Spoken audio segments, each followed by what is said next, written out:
Hola, queridos alumnos. Esperando que se encuentren muy bien en sus casas junto a sus familias, les saluda su profesor de Historia, Luis Villanueva.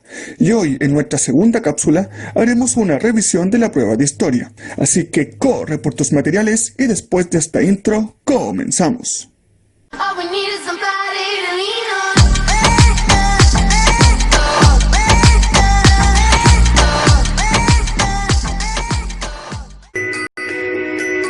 Pues bien, niños, en esta revisión hablaremos de los contenidos de la Edad Media que pudiste ver en el documental para niños de Reporteros de la Historia, Los Carolingios.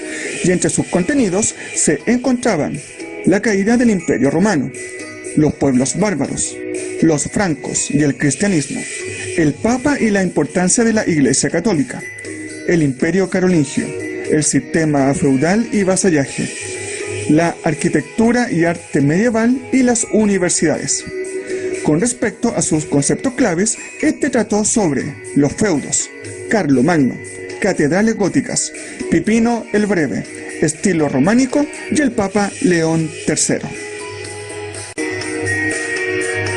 El periodo que estudiaron en la evaluación hacía referencia a la Edad Media, periodo que se localizó entre la Edad Antigua y la Edad Moderna. Sus principales características fueron la existencia de numerosos reinos, la importancia del cristianismo y la iglesia, el sistema feudal, las universidades, el arte románico y gótico, la que puedes apreciar en la siguiente línea de tiempo, que parte con la caída del Imperio Romano de Occidente en el año 476 después de Cristo, con la destitución de su último emperador Rómulo Augustulo en manos del general bárbaro Odoacro. Tras la ocupación del viejo continente por los pueblos bárbaros, que ya se venía realizando desde antes de la caída del Imperio Romano de Occidente, vieron que un reino comenzó a sobresalir sobre los demás, y este fue el reino franco, el cual, gracias a su primer rey, Clodoveo, se logró unificar en el año 481. Este reino será tan importante que en el siglo VIII, su líder, Carlos Martel, logró detener la avanzada de los musulmanes, que venían conquistando todo a su paso desde Medio Oriente. En la batalla de Poitiers, en el año 732, tuvo un gran triunfo y fue tan brutal que los musulmanes no se atrevieron nuevamente a incursionar más allá de la península ibérica, en Europa. Posteriormente, vemos que en el año 754, Pipino el Breve se convirtió en rey de los francos, terminando con la dinastía de los merovingios, para dar paso a la dinastía de los carolingios. Tras su muerte, su hijo Carlomagno, se convirtió en el rey de los francos, y en la Navidad del año 800, el Papa León III lo coronó emperador del Imperio Romano Germánico.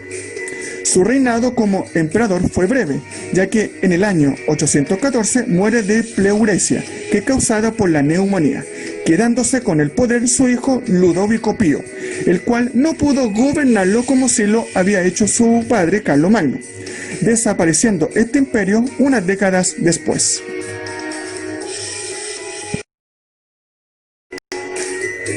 Debido a la gran cantidad de preguntas de la prueba, justificaremos gran parte de esta a través de esquemas, dejando solo la primera pregunta, que era de desarrollo, para una revisión directa en su respuesta.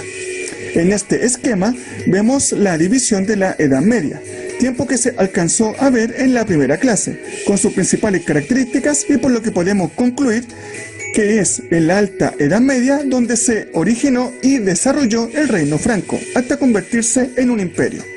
Recuerden también que, como lo dije en la cápsula anterior, hablar de la Edad Media es hablar de un periodo profundamente religioso y centrado en la cristiandad.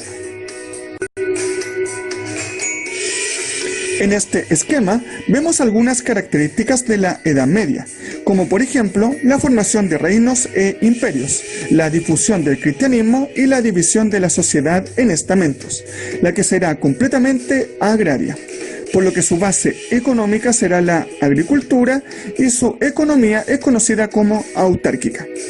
En lo político, el sistema feudal fue la base de muchos reinos del viejo continente, principalmente porque servían de defensa ante las invasiones que se desarrollaron principalmente en la Alta Edad Media, y para su funcionamiento necesitaban vasallos, los que conoceremos como sistema de vasallaje, en donde el rey con sus nobles juraban acuerdos de dependencia a cambio de protección, fidelidad y territorios, que serán conocidos como los feudos.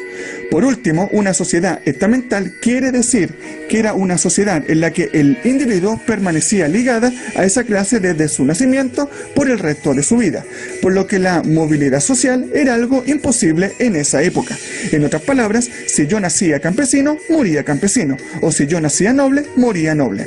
Esta estructura estaba dividida entre los grupos privilegiados y los no privilegiados, siendo la monarquía, la nobleza y el clero los privilegiados y los campesinos y esclavos los no privilegiados. Esta estructura irá cambiando en cierta medida con el surgimiento de la burguesía en los últimos siglos de la Edad Media. Todo lo que mencionamos anteriormente lo vemos reflejado en este esquema, el cual destacamos la consolidación del orden feudal y estamental, las relaciones entre los reinos germánicos de Europa con el Imperio Romano de Oriente, que lo conocemos también como Imperio Bizantino, y el Islam, que intentó expandirse por todo el mundo conocido. Y por último, la idea de una unidad de Occidente representado en el sueño de Carlomagno y el Imperio Carolingio. En este esquema vemos los orígenes y la desintegración del Imperio Carolingio, el cual todo parte con Clodoveo, el cual al convertirse en rey de los francos se convierte al cristianismo convencido por su esposa Clotilde, que era cristiana. Esto traerá consecuencias para el viejo continente, debido a que este rey ordenó a todos los habitantes de su reino a convertirse al cristianismo, dando paso a una estrecha relación con la Iglesia Católica y el Papa. Con Clodoveo se inició la dinastía merovingia, la que en los siglos posteriores comenzaría a perder poder, el cual poco a poco comenzaron a ejercerlos los mayordomos de palacios, siendo Pipino el Breve el primero en convertirse en rey de los francos, y con ello finalizando esta dinastía con su coronación. Pipino el Breve se convirtió en el primer rey de la dinastía carolingia, y su apodo de El Breve se debía a su baja estatura, que según reportes históricos no pasaba del 1,38 m de altura. Con Pipino comenzaría la dinastía más gloriosa de los francos, ya que tras este rey asumiría su hijo Carlomagno, que profundizaría la estrecha relación con el Papa, expandiendo aún más el cristianismo. Es por ello que se convirtió en emperador y protector de la Iglesia por el Papa León III, que en ese tiempo era la autoridad más influyente en toda Europa. Posteriormente, Carlomagno falleció en el año 814 y su imperio se dividió en 3 regiones en lo que hoy sería Alemania, Francia e Italia, tras la imposibilidad de su hijo Ludovico Pío de mantenerlo como su padre, mediante el Tratado de Verdún del año 843. A pesar de la desintegración del imperio, en una de estas regiones volvería a nacer otro imperio, el Sacro Imperio Románico Germánico, en lo que hoy sería parte de Alemania, Austria y Hungría, entre otras naciones. En este esquema vemos el legado que nos dejaron los gobernantes carolingios, en otras palabras, Pipino el Breve y su hijo Carlomagno. A Pipino le debemos la creación de los estados pontificios, gracias a la expulsión del pueblo bárbaro de los lombardos de la península itálica, y el dar la orden de mantener un ejército permanente resguardando la protección del sumo pontífice. Mientras que a Carlomagno le debemos el refuerzo de los lazos con la Iglesia Católica, que ya estaba bien encaminado por su padre, y también la expansión del imperio, logrando convertir al cristianismo a los habitantes de los territorios conquistados. Por otro lado, Carlomagno fue un profundo admirador de la cultura de Grecia y de Roma, por lo que su mayor deseo fue refundar el Imperio Romano, pero ahora bajo el mando de un germano o bárbaro. Para lograr dicho propósito, ordenó enseñar el latín en todas las iglesias y monasterios de su reino, invitar a grandes intelectuales para que debatieran sobre la importancia de Dios, el origen del mundo y la astronomía, además del arte carolingio, que intentó resucitar los estilos clásicos del arte y la escultura greco-romana, el cual para algunos historiadores es conocido también como el primer Renacimiento, y que de paso se convirtieron en la base del arte románico y el gótico. Pero sin lugar a dudas, su mayor influencia será el de mantener los escritos clásicos en los monasterios, los que eran copiados y transcritos por los monjes que vivían en estos, siendo pieza clave junto con los monasterios para el nacimiento de las primeras universidades en el siglo XI, casi 2 siglos después de la muerte de Carlomagno.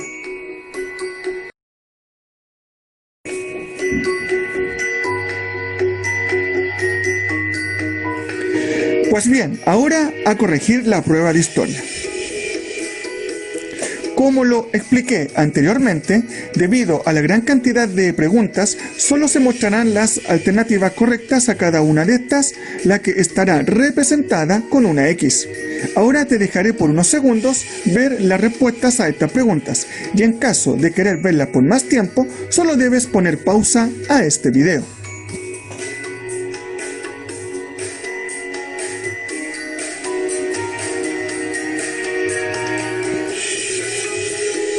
Ahora veremos las preguntas de desarrollo y te dejaré unos segundos para que puedas leer la respuesta. Podrás concluir si tienes la respuesta correcta al tener cualquiera de los elementos subrayados expuestos en el video.